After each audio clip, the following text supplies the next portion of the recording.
صباح الخير على مشاهدينا في كل مكان. حلقة جديدة من برنامجنا روشتة نفسية، معاكم يمنى عمر وعمرو عز. صباح الخير يا عمرو. صباح الفل يا يمنى. صباح النور. النهارده الحلقه الاخيره في الموسم للأسف. واكيد الناس هتبقى زعلانه طبعا، اكيد يعني. أكيد. فاحنا قلنا عشان ما نزعلهمش وتبقى حلقه فعلا مفيده ليهم، قررنا نجمع كل الاسئله اللي بعتت لك على الاكونت بتاعك واللي بعتت على الاكونت بتاعي. نزلت بوست يوم الاربعاء قلت اسالوا عمرو ويمنى وهنجاوبكم في روشته نفسيه. كان هدف روشته نفسيه ان احنا نكتب الروشته او نقول الروشته اللي تساعدك تبقى حياتك احسن. فهنبتدي بالاسئله اللي معاكي على الاكونت بتاعك. أوكي. وبعد كده الاسئله اللي قلنا اسال عمرو ويمنى. أوكي. أول سؤال معايا من واحدة بتقولي أنا انفصلت بقالي كتير من علاقة وحياتي ماشية كويس، بس كل شوية بيجي على بالي. طيب آه، هو طبيعي أكيد. يعني. انا حد كنت عايش معاه فتره في بينا ميموريز وبعد كده سيبنا بعض، مهم. اكيد هيجي على بالي كل فتره. أكيد. بس هي القصه بقى بيجي على بالي امتى، تمام. مش بيجي على بالي ليه. بالظبط. هقول لك دلوقتي في رمضان مم. بيوحشنا ان احنا كوبايه القهوه الصبح مثلا، مهم. وبعد رمضان بيوحشنا اللمه بتاعه العيله على الاكل، او يوحشنا الاكل نفسه اللي هو السمبوسه بقى، الكنافه، مش فاكر ايه، قمر الدين، الكلام ده. فانا دلوقتي ذكريات رمضان معايا او ذكريات القهوه معايا هي ذكريات كويسه. ما هي لا القهوه اذتني ولا فطار رمضان اذاني. مهم. اما واحد انا كنت في علاقه معاه واذاني بس بيجي على بالي. تمام. هيجي على بالي امتى؟ اول ما احس ان انا مخنوق وتعبان، مهم. فاحس والله كان في حته حلوه. فانا دايما بقول اللي بيحصل الناس بتتعافى غلط ازاي. انا عشان اجبر نفسي على التعافي يا اما بقوم ضاغط نفسي قوي او اتناساه مهم. او اشتم فيه جوايا قد تمام. ايه كان بشع. وحتى ابو جهل نفسه كان فيه حاجات كويسه. تمام. فانا عشان اوازن ده لازم اقول كان فيه البشع واحد اتنين تلاته، وكان فيه الحلو واحد اتنين تلاته. مهم. وبسبب البشع اللي كان فيه ده احنا ما كانش ينفع نكمل رغم الحلو اللي فيه. مظبوط. يبقى ساعتها مش هيجي على بالي. ده رايي، انت رايك ايه؟ انا رايي ان مشاعرنا دي جزء مننا، صح. فانا ما ينفعش اجي على جزء مني وافضل احارب فيه طول الوقت. تمام. طبيعي ان احنا كنا في علاقه بقالنا فتره مع بعض، يعني مهم. انا كنت مع شخص بقالي فتره، مهم. بعدت مهم. لكن الشخص طلع من جوانا، لا دي كانت فتره في حياتي، مهم. فمش من السهل ان هو هخرجه من جوايا. مظبوط. فانا النهارده لما بحارب مشاعري فانا بحارب نفسي، مظبوط. فحربي مع نفسي هكون انا فيها اللي خسرانه. مهم. تمام. طيب هاجي انا بقى دلوقتي عماله طول الوقت بتجنب مشاعر ان هو يجي على بالي، ايه وجه الاستفاده ولا ما اي حاجه؟ انا بقاوم حاجه المفروض انها عادي. بالظبط. مم. انا هفضل اقاوم فهبذل مجهود في المقاومه. طبيعي ان ان وجوده على بالي ده شيء طبيعي، مهم. بس اللي مش طبيعي ان اخد اكشن في لحظه انا بفتكر فيها ميموري لطيفه. مهم. يعني انا الشخص ده كان توكسيك في حياتي، مهم. ماشي، انفصلنا عن بعض. مهم. مش من المنطق ان انا يجي لي يبقى في كريف كده فجأة اللي هو ايه، جات لي مشاعر حنين. مم. مش من الطبيعي والمنطق اني ادخل بسرعة ابعت له فهمت. وحشتني. فهمت. تمام. ما اخدش قرارات حاسبن في عليه. حاسبين عليه، ادعي عليه. ما اخدش قرارات في وقت ضعف، مهم. في وقت فيه بامبنج من المشاعر، في مهم. وقت فيه اللي هو ايه، حالة من الحنين للشخص. فاكره اول حلقه بتاعت موسم عوده الاكسات اه. والحنين واللي اه هو يا الشتاء. بقالنا كتير قوي يا عمرو. فاللي هي هو لو قامت اكلت اكله حلوه خلاص خلصت. بالظبط لو كده. قامت كلمت واحده صاحبتها او كلم هو واحد صاحبه وقعدوا يضحكوا ولا عمل حاجه هو بيعدي. صح.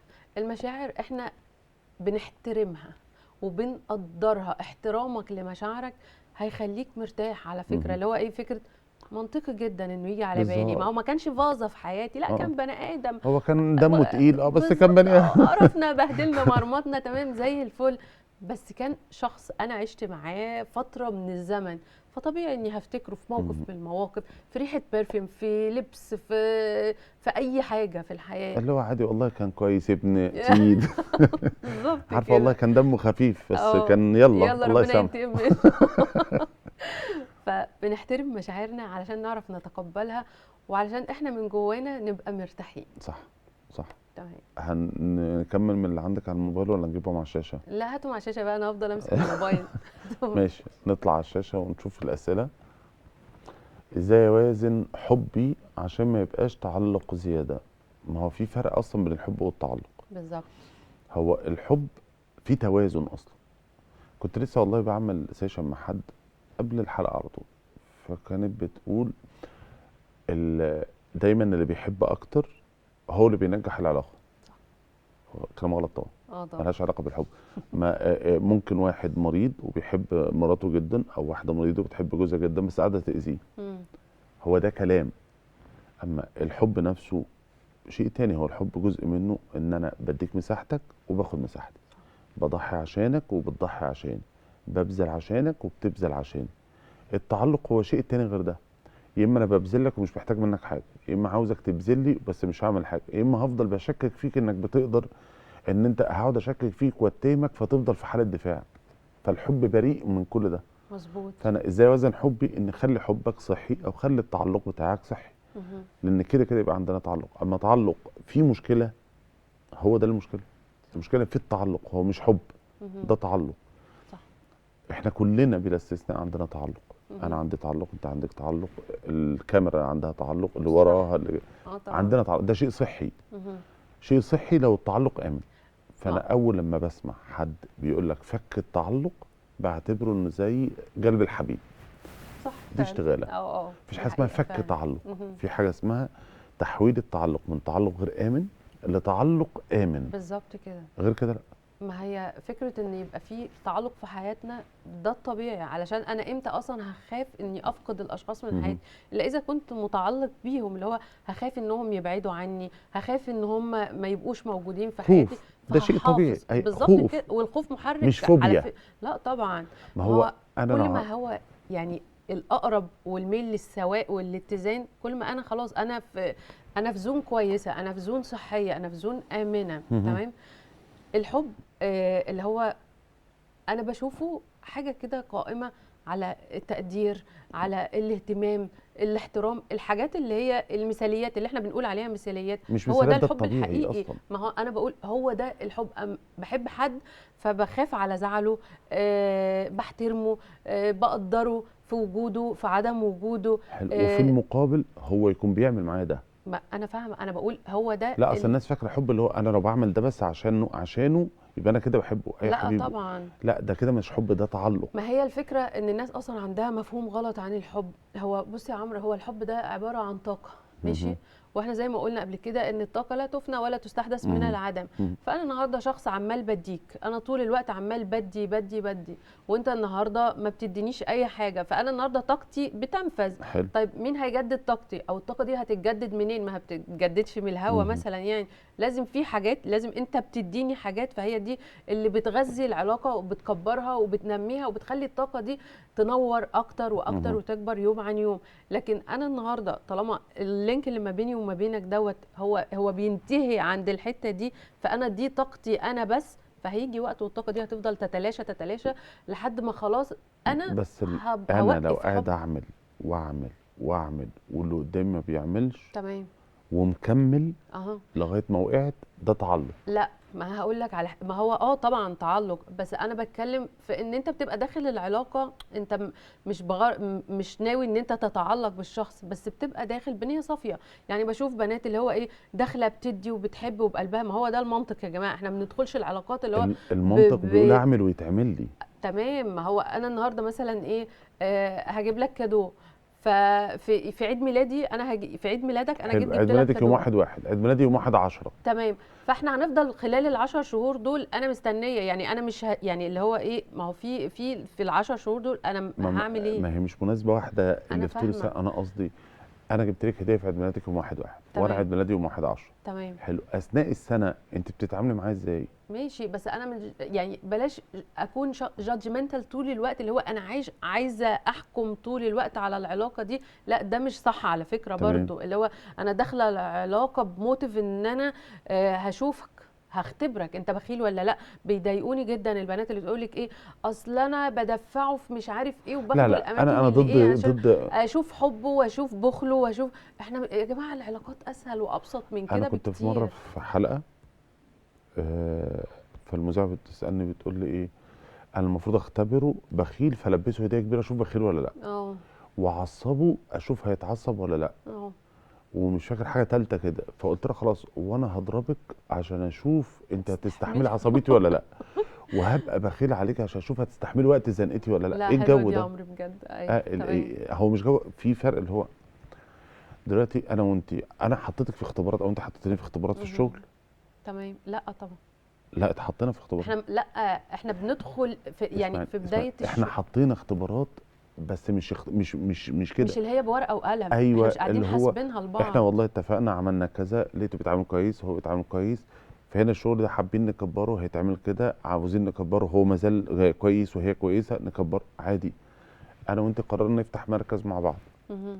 والله عمرو بيتعامل كويس، ملتزم بمواعيده، يمنى كويسه ملتزمه بمواعيدها، عمرو بيساعد، ما حسيتش منه انه بيخنصر فلوس، يمنى بتعمل بنكمل وبنكبر النشاط. مم. اما اللي هو جو اللي هو هرمي له فلوس اشوف يعمل معاه ايه، ايه الجو ده؟ مم. ده هنا اللي بقى اختبار. اما التاني، اسمع كلامك اصدقك اشوف امورك استعجب، ده مم. اللي انت بتقول لي انت بتحبني، حلو، بس انت بالك يومين ثلاثه قلت اتسحلت في شغل لدرجه انك ما كلمتنيش، تمام. ده منطق؟ لا طبعا مش منطق.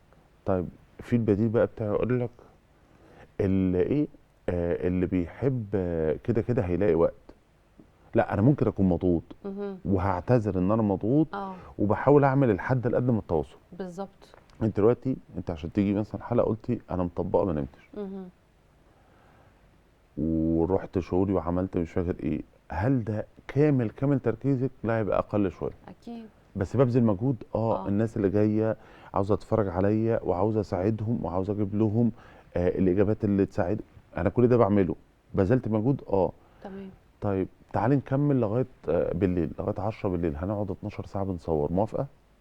لا هبقى مش صعب، هقدر، صح؟ طبعا. طب مم. يوم تاني لا نايمه كويس ومرتاحه كويس، هنصور 12 ساعه. معاك طبعا. يبقى في اوقات في حاجه اسمها حد ادنى في التعامل. بالظبط.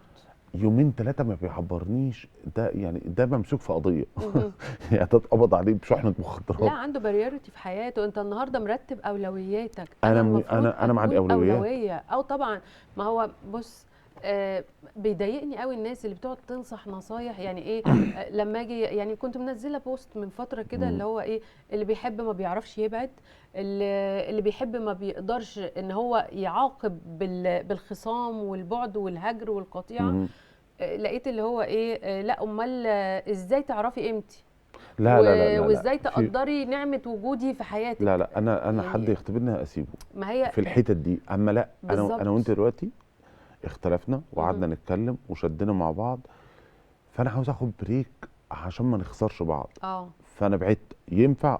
انت بعد ليه؟ مهم. عشان تحافظ على العلاقه. بس اقول لك على حاجة يا عمرو، مش عارفة، ممكن هي هتبقى ايموشنال اكتر من تكنيكال. يعني انا بشوف ان اللي بيحب حد والله ما بيقدر يبعد عنه. بتحبي بناتك؟ بحبهم حلو، جدا. عملوا موقف وانت عاوزه تاخدي رد فعل، تمام. اللي هو رد فعلك لو اتكلمت دلوقتي هيبقى عنيف جدا. اه. فانا دخلت اوضتي وقفلت على نفسي، مش عاوز اتكلم معاهم ساعتين ثلاثه اوكي. لغايه ما اهدى. تمام. بعدتي؟ بعدت بس هم قدرتي؟ قدام عيني. قدرتي؟ اه قدرت. عشانهم. ايوه انا فاهمه. بس تعالى بقى النهارده في العلاقات بتلاقيهم بيبعدوا عن بعض يا عمرو، باللي هو ايه، الاقي واحده تقول لي ده هو اختفى 20 يوم. لا لا لا لا لا لا يعني لا, لا. انا اختفى بتكلم اللي هو في ال 20 يوم دول، في احداث كتير، في ناس بتتولد والله، وتموت اما انا لما في اقول انا مش ايه. قادر اتكلم النهارده، اه. معلش سيبيني ههدى، اللي هو عاوزه ادورها في دماغي. امم. انا النهارده فعلا مش قادر اتكلم عشان أنا تعبان في النهارده. امم. طب النهارده وبكره، طب انا عاوز افصل، لا انا هقفل الموبايل يومين، هروح اخد اجازه، انا برضو قايل لك، ولو فتحته في النص اكيد ابعت لك، بس انا فعلا هقفل الموبايل، انا عاوز افصل يومين بس. اللي هو انا اتضغطت في الشغل بقالي كتير، عاوز اجازه. ماشي، يوم مهم. يومين 3 بس قايل. اما مره واحده هو مش موجود بدون سبب، مش مهم. اجازه. مهم. يعني انت في شغلك تعرف تعمل تليفونات، اه تعرف تبعت على الواتساب. صح. الواتساب اللي جنبه قول له مم. وحشتني. هي دي بقى الفكرة، ما انا بقول لك دي ترتيب الاولويات. انت النهارده اولويتك شغلك، لكن انا مش اولوية. بتضايق بقى من الناس اللي هي بتفضل ايه، تخدع نفسها. انا بشوف انا بخدع نفسي، انا اللي بضحك على نفسي. انا بشوفش الشخص اللي بيعمل كده على فكرة مهم. هو اللي بيضحك عليا، لا مهم. انا اللي بضحك على نفسي. مهم. انا اللي عارفة ان الشخص اللي قدامي ده متلاعب وبيلعب بيا واوف اون طول الوقت، وبنختفي ونرجع، وانا اللي ببقى سامحاله، وانا انا اللي بقول عاملة انا السبيس اولويتي دي. شغلي حلو. تمام. بعد ما تخلص شغلك تعمل ايه؟ مهم. بيتك. طب وديورنج يعني اثناء شغلك ايه المشكله؟ ان اللي هو انتوا كويسين اكيد، يعني مش انتوا كويسين دي مش هتاخد من وقتك حاجه. معاكي. فاهم. انت ممكن انت النهارده قلت انا ما فتحتش الواتساب بس خالص. تمام حلو. ماشي. مهم. متعمده. لا مش متعمده، ده لاني ليكي ما عنديش رصيد، وقت. ليكي رصيد كبير عند اللي بتحبيهم بتبعت لهم. آه اه طبعا. اكيد. طيب فلما يقع منك حاجه زي النهارده انا مضغوط ده مره. مهم. اما ده السيستم بتاعك اللي هو لا انا ما ببعتش خالص، ده اللي هنا فيه مشكله. ما هي بص هقول لك على حاجه، انا ما فتحتش الواتس، بس انا الناس الاساسيه في حياتي انا كلمته. اه قصدك ان احنا ما كناش قاسيين لما لا بعتنا لك على هند، انا الواتس. كلمت هند. هند اساسيه حبيبتي، هند كلمتها والله. مهم. لكن تعالى بقى على الواتس انا ما فتحتش، يعني مهم. انا لا يعني لي بقى الواتس في التوقيت ده اللي انا فهمت. مضغوطه فيه. لكن الاساسيات اللي في حياتي بناتي لا هتصل اه وهطمن طبعا. عليهم. الشغل اللي انا جايه عليه ده مهم. اولويه، مهم. فاكيد هتصل وهقول انا في المكان الفلاني. بس وممكن تبقي مضغوطه لدرجه ان انا مش عارف ارد. دي حقيقه.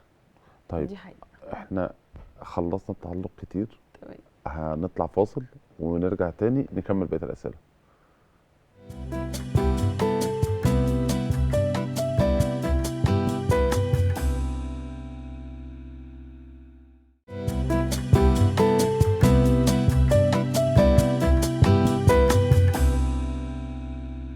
ورجعنا لكم تاني ومكملين في اجاباتنا على اسئلتكم.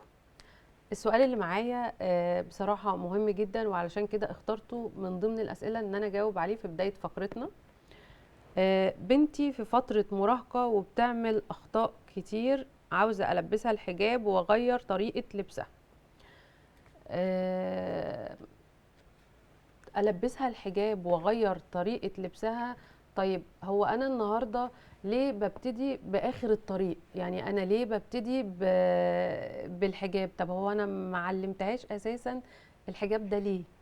وانا ليه ببتدي اول مراهقه؟ ما هي فين من الاول؟ بالظبط، يعني هي التربيه بروسيس يا جماعه، دي مهم. عمليه ومترابطه كده، يعني ستيب بتسلم خطوات وعماله بتسلم بعضيها. تمام. طيب انا النهارده لما اقول لبنتي تعالي هلبسك الحجاب عشان انت بتغلطي، فانا ربطت ما بين الحجاب مهم. وما بين ايه فكره العقاب، انت بتتعاقبي بالحجاب، فانا عملت ايه؟ رسخت قواعد غلط عند بنتي. الصلاه. ربنا قال بالظبط. الرسول صلى الله عليه وسلم علموهم الصلاة لسبع والسلام. واضربوهم على اضربوهم. العشر. تمام. 3 سنين. بالظبط كده. هفضل 3 سنين. اه. ربنا قال في القرآن وأمر أهلك بالصلاة واصطبر عليها. تمام. مش اصبر، ايوه ايوه. اصطبر، شدة الصبر. يعني ده هفضل 3 سنين عشان بأهله إنه مهم. يحافظ على ده. فبعد 3 سنين كاملين من المحاولة هو غصب عنها أوصل لده. بالظبط. فأنا طفلة عاوزة أمهدها إنها تعمل ده. من مهم. قبلها بكلمها ليه أصلا زي ما أنت قلت ليه.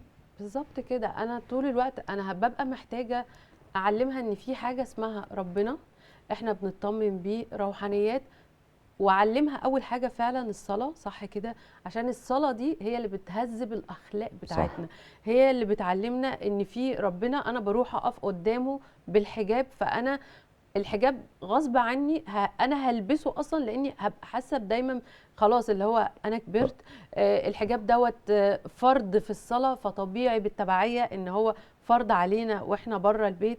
لكن انا ما ينفعش اجي اخد بنتي فجأة هي بطريقة يلا لبس اعمل. معينة وباتيتيود معين وفي وسط معين، واقول لها تعالي كده انا هغير لك اللبس بنتك في بتاعك. ثانويه عامه عمرك ما اسستيها في ولا ماده، مهم. مهما اديتيها من دروس في ثانويه عامه هتجيب مجموع. لا طبعا. فبقعد اسس من اولى ابتدائي يعني ايه مذاكره، اه.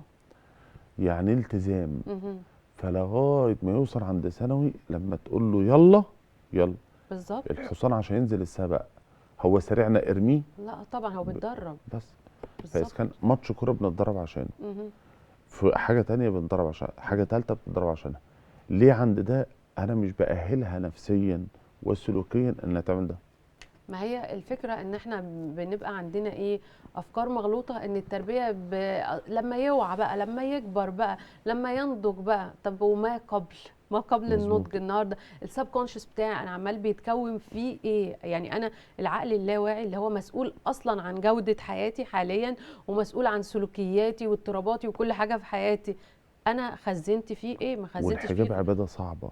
بالظبط واحده كده. بتقول لها يعني انا ضد مقوله اللي هو ايه، بالحجاب احلى ولا مش فاكر ايه. اه. لا خالص. مهم. الست اي ست بشعرها في الغالب احلى. زينة المرأة في شعرها، تاج حلو. المرأة شعرها. فهي عباده ثقيله اصلا، بالظبط. ثقيله جدا. بالظبط. فانا بقى إيه اللي يخليني اعمل ده؟ مهم. علاقتي بربنا كويسه. بالظبط. زي انا مره في حلقه اتكلمت فبقول ان الجواز هو تلبيه احتياجات لن تلبى الا من خلال بالحلال الا من خلال الزواج. مهم. وان هي عباده دائمه. ان انا بشتغل عشان اصرف على بيتي انا في عباده، وانا بعمل الاكل لجوزي في عباده، وانا بتدلع على جوزي في عباده، وانا بدلع مراتي في عباده، وانا بجيب لها شوكولاته. انا كل حاجه بعملها لها مبسوط بيها. مهم. فلقيتها حبيبتي لي ما تدخلش الدين في ده. مم. قلت لها اوكي، ما لو ما دخلش الدين اتجوز ليه؟ مم.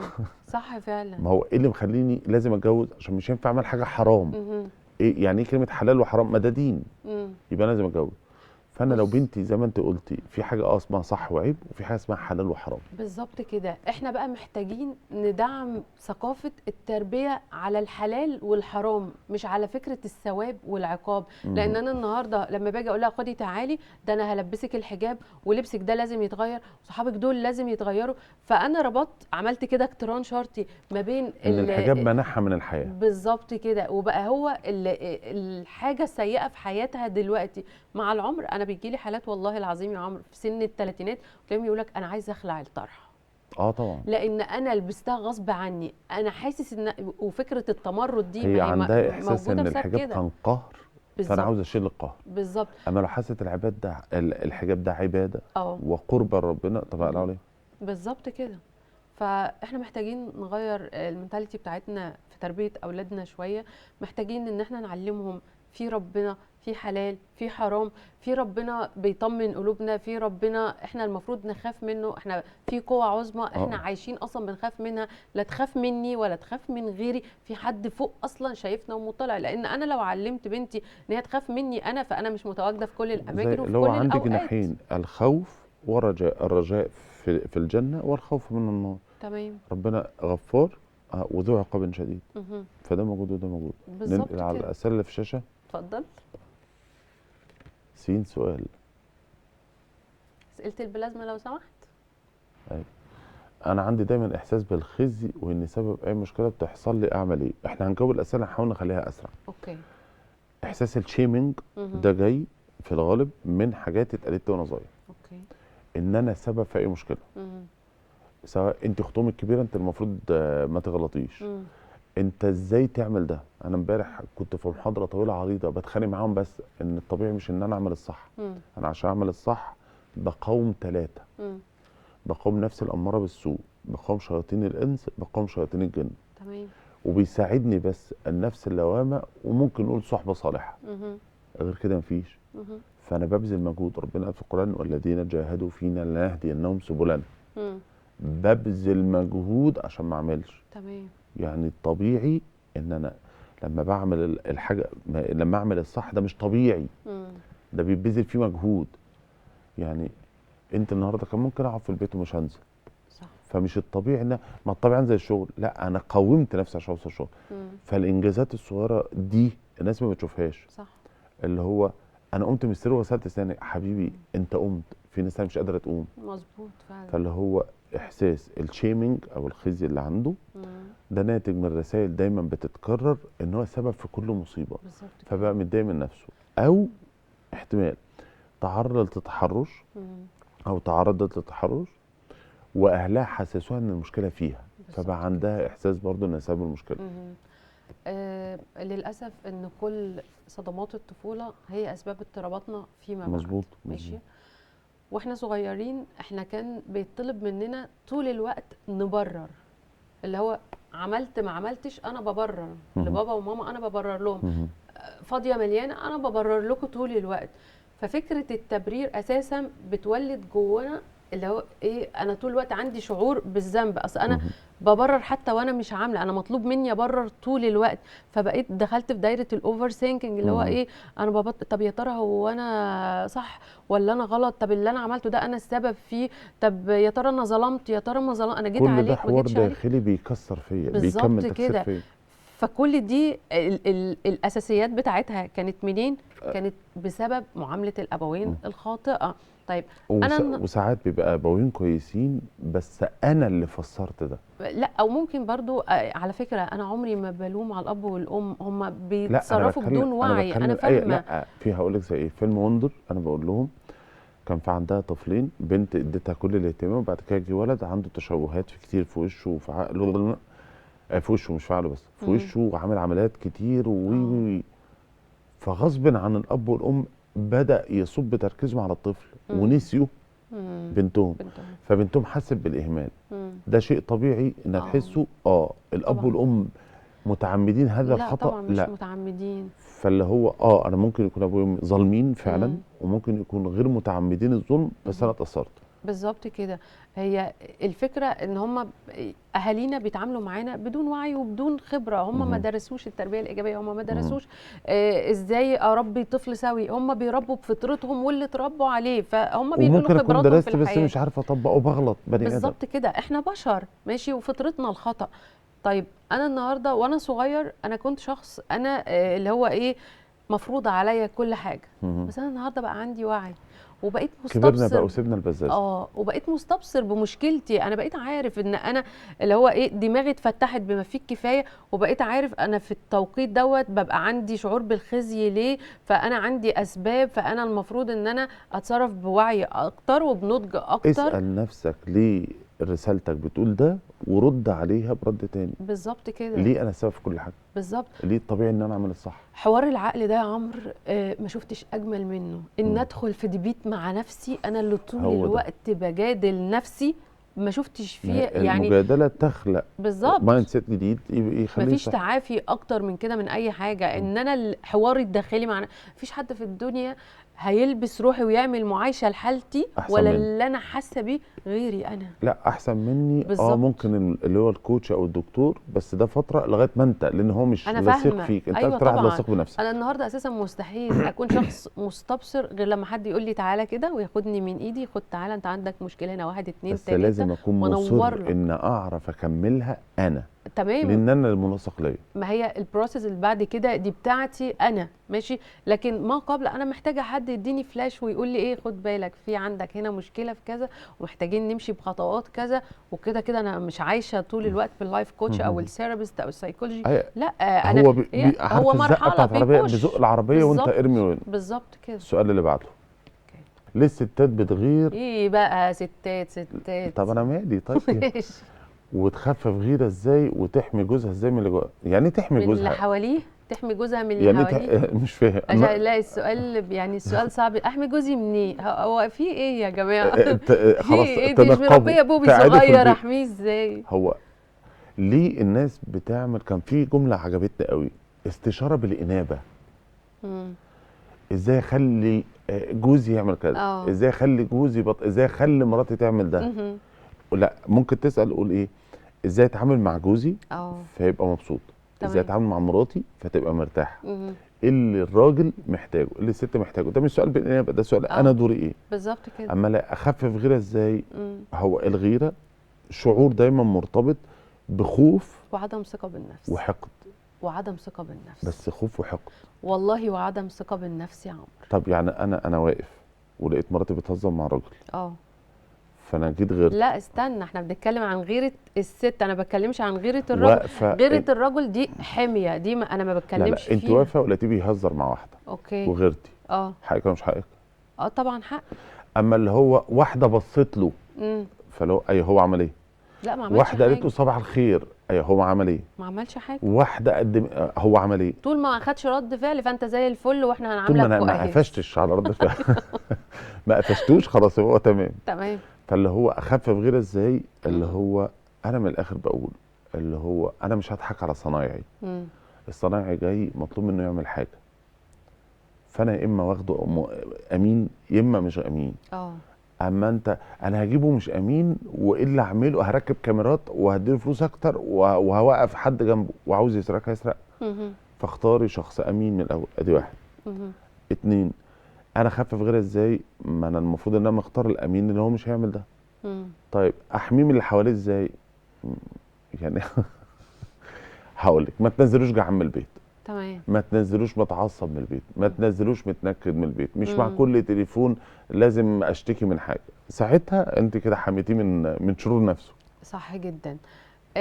عامة شعور الغيرة بجد نصيحتي لكل ست، فكرة الغيرة في حد ذاتها مميتة وبتاكل فيكي، وكل يوم بتفقدك حاجة حلوة جواكي، بتفقدك ثقتك بنفسك، بتفقدك شعورك بالاطمئنان والسكينة والهدوء وان انا شخص حتى اللي هو ايه، عايش مسترخي كده في الحياة. لا انا طول الوقت عايشة بحمل فوق ظهري، اللي هو ايه، انا خايفة يلاقي حد احلى مني، انا خايفة واحدة تشد ومش عارف ايه. شعور الخوف دوت لا هيمنعه ان هو يروح لواحده غيرك، واحده شرب ولا حاجه هيزيد اصفر. لك ولا هيزيدك جمال، ولا هيغير من الواقع اي شيء. شعور الغيره ده احنا محتاجين نشتغل عليه بجد. CBT بحت بحت. انا مش يعني محتاجه اعدل لي افكاري. أنا يعني اللي هو ايه، في مهاره كده اسمها السهم الهابط في CBT. ها غيران عليه، طيب وصل، طب وبعد الغيره ها اكتشفتي حاجه، طب هو بيعمل حاجه، طب في مؤشرات بتقول ان الراجل لا ده انا بقول من خاين. الاخر بنفضل اخرها ايه؟ بالظبط. انت قعدت تدوري وراه فقفشتيه، فهتعمل ايه؟ هتطلق؟ طب ما تطلقي دلوقتي. او ما لا لا بيتطلقوش، لا يعني ما بالظبط كده. بيتطلقوش، بيفضلوا منغصين على بعض حياتهم. اي ما انا بسألك من الاخر، هتطلقي؟ طب خلاص ادام انت مش مطمنه له بلاش منه. طيب بالظبط. اما لا انا هراقبه وهغير عليه عشان مش عارف ايه، ممكن تركزي فيه بدل ما تركزي في موبايله. فعلا. ما تنزلوش جعان صح بس. صح فعلا. طب ولما ما ينزلش جعان يعني، ما انتوا ما في تفاصيل يا عمرو، يعني مش اللي هو لا في طب تفاصيل استنى. معلش. انت نزلتي فطرتي في البيت، عديتي لقيتي مطعم ريحه السينابون فيه حلوه او ريحه الكرواسون حلوه، بص انت ريقي جري انا جعانه اصلا. ما انا واحده بتقول لي هو ليه الرجاله برضه ده نفس الجمله التعدد وكده، ليه الرجاله بتفكر في كده، ليه الرجاله بتعمل كده؟ قلت لها ليه الست بتحب الشوبينج؟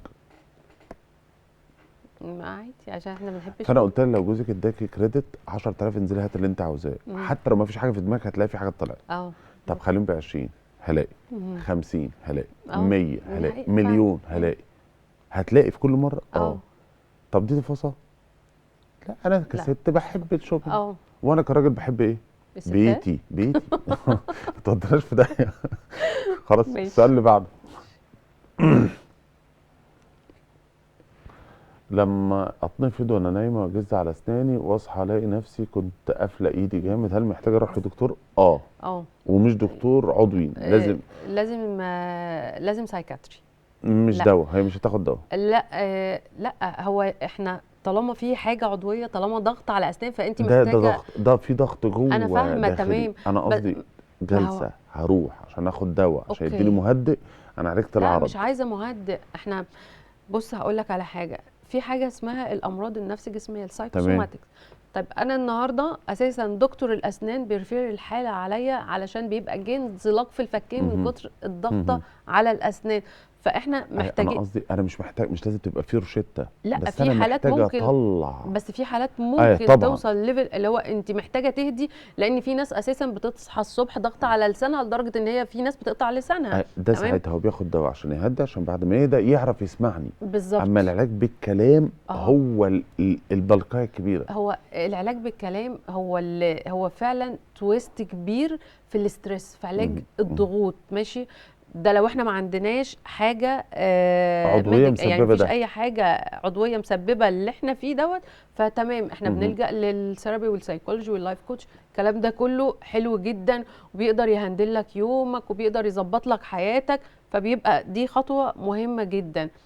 والفكره بقى ان هي دي، يعني الناس محتاجه، الناس بتبقى متخيله ده انا مريض بالضغط على اسناني وانا نايم، او لا بالضغط على ايدي لا، وانا ده عرض ده مش مرض. عرض للضغط. يعني انا النهارده بتعرض لضغط نفسي، فده العرض الناتج عن التعرض للضغط ده. فهنفك الضغوط. ايه؟ نفك له الضغوط. نفك الضغوط. اها. اها. احنا تقريبا لازم نطلع بريك دلوقتي، والله ماشي. فنطلع بريك ونرجع تاني. السلام عليكم.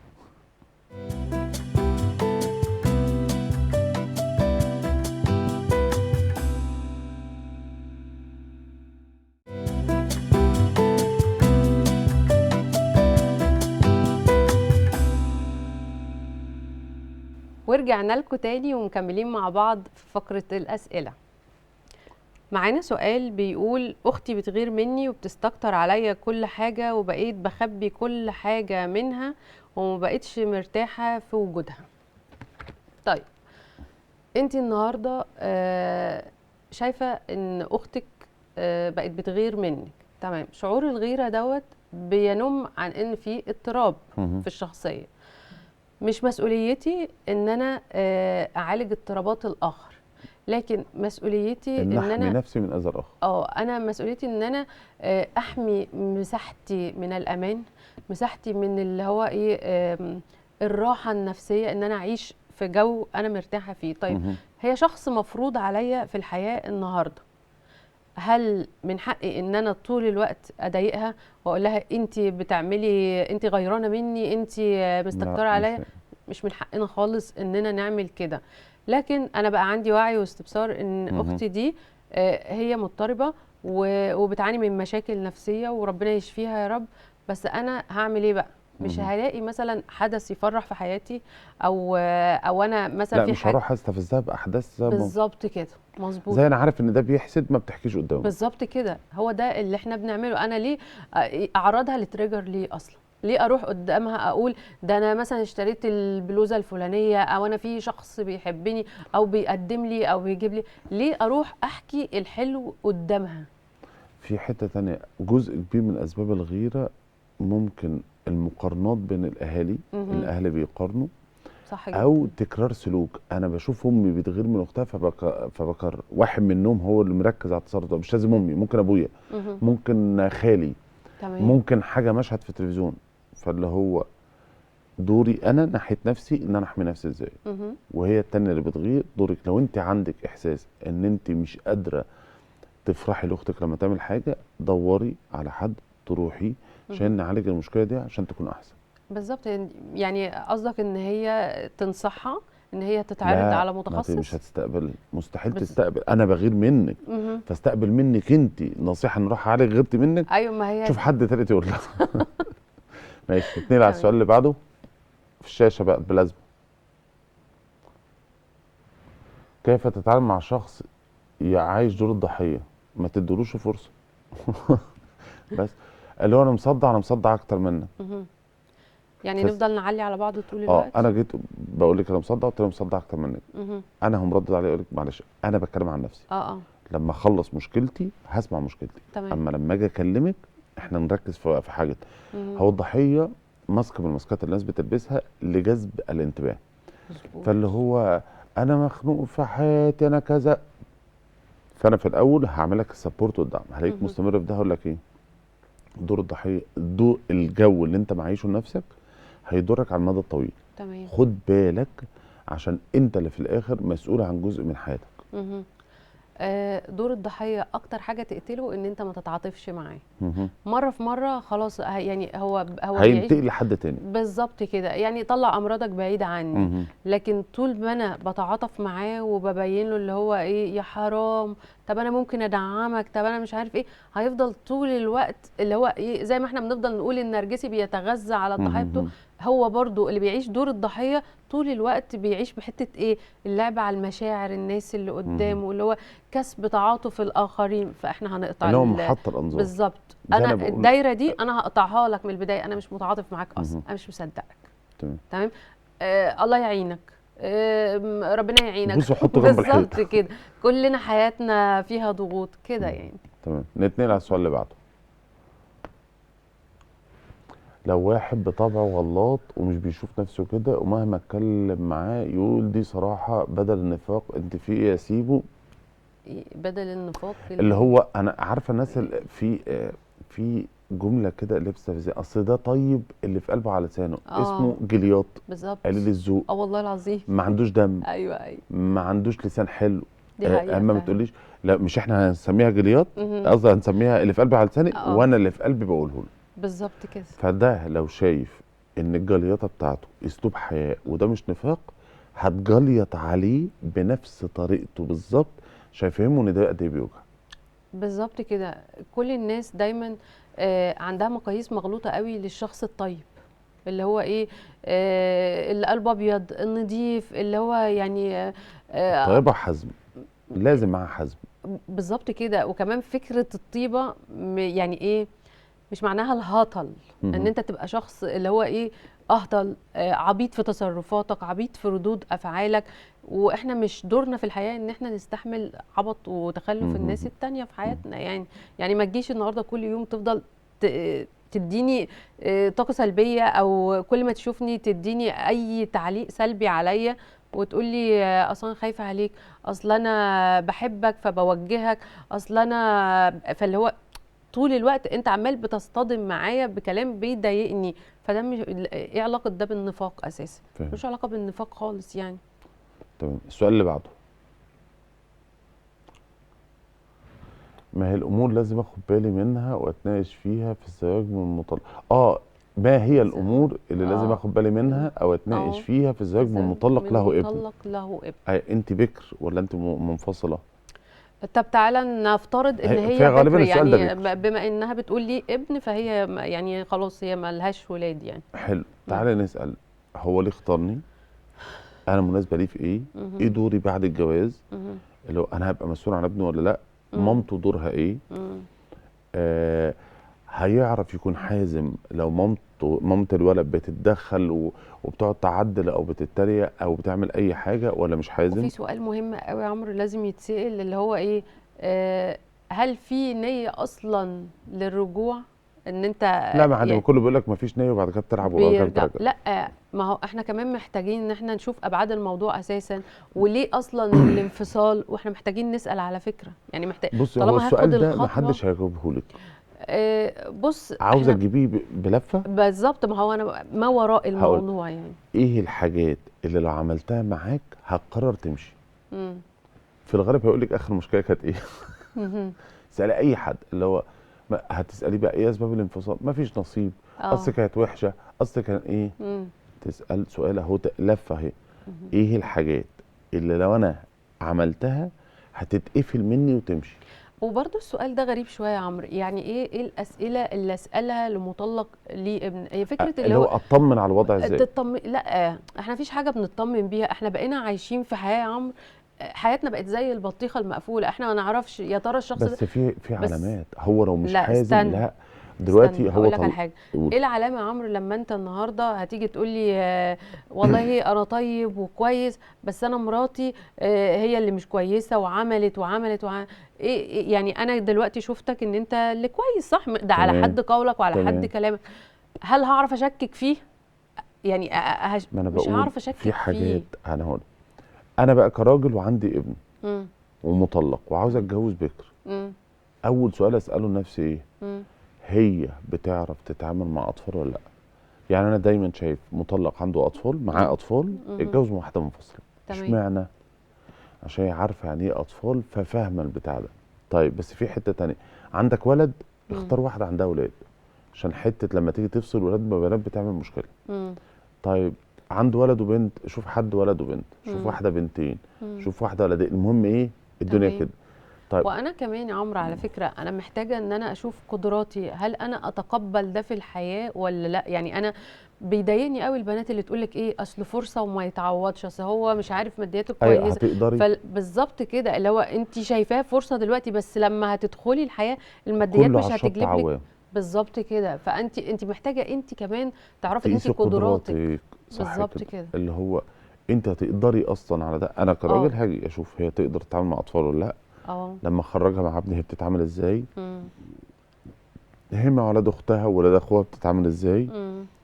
هي آه الود ودها ان كان يبقى في راجل بطفل، ولا لا الاحسن كان من غير. اكيد، مين ست في الدنيا ما بتحبش تبقى هي الاولى في حياة الراجل لا ما وان الاولى ما ما يبقاش. خلاص خلصنا وعدينا انا ما فاهمة، بس يعني انا محتاجة، يعني انا شايفة ان الموضوع دوت انا محتاجة ان الست تفكر فيه اكتر في عواقب الامور، اللي هو خلي بالظبط كده. بالك ان انت في قد طرف. الشيله ولا مش قدها. بالظبط، وفي طرف تاني مفروض في الحياه، الولد دوت ليه ام، والام دي وارد انها تظهر في اي وقت، حتى لو هو بيقولك ان هي مش موجوده، وارد الولد ده يكبر ويجيب الام دي، هي طب اللي يجلب هسألك الام بعد السؤال على شويه. سؤالك بطريقه تانية. مم. احنا النهارده في قناه كذا، اوكي. بعد كام سنة عملنا في قناة كبيرة وأكبر قناة في العالم ومليون مشاهد بيشوفنا كل يوم وكده، مم. ينفع ساعتها لما أوصل هناك أقول ليه ده مش من الأول؟ لا طبعا. بس هي نفس الكلام في الجواز، مهم. وللأسف الحلقة خلصت. بجد. اه والله. خساره بجد، دي اخر حلقه نعمل لهم موسم تاني في حتة تانية إن ان شاء الله. شاء الله. وهتوحشونا ونشوفكم في مواسم تانية، ورمضان السبت الجاي، فكل سنة وانتم طيبين. اشوفكم على خير. باي باي. السلام عليكم.